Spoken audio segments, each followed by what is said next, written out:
কি চিনতে পেরেছেন? হ্যাঁ, এটাই এক সময় আমাদের ছোট নদী দাপিয়ে বেড়ানো সেই এমবি মানসী ৭ নৌযানটি। ঢাকা গৌরনদী টর্কি নৌরোডের লঞ্চগুলোর মধ্যে এটা ছিল অন্যতম, যা বহুদিন আগেই বিলুপ্ত হয়ে গেছে।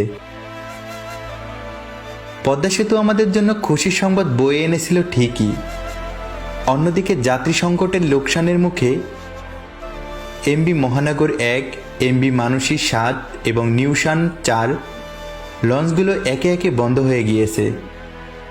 সব থেকে দুঃখজনক বিষয় হল দক্ষিণ রমজানপুরের বিশাল ও সুদর্শন লঞ্চ টার্মিনালটি উদ্বোধনের আগেই লঞ্চ চলাচল বন্ধ হয়ে গিয়েছিল।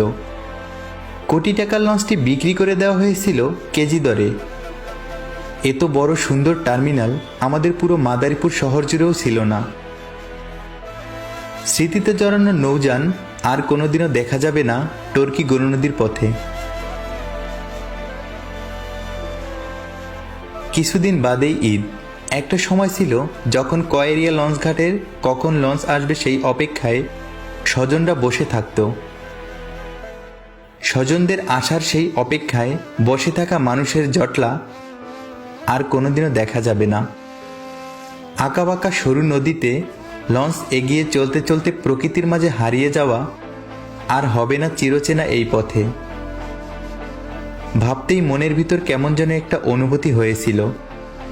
যুগের সাথে তাল মিলিয়ে আস্তে আস্তে হারিয়ে যাচ্ছে আমাদের থেকে অনেক কিছুই।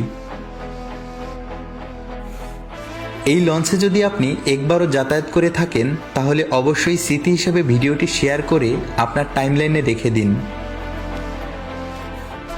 ধন্যবাদ।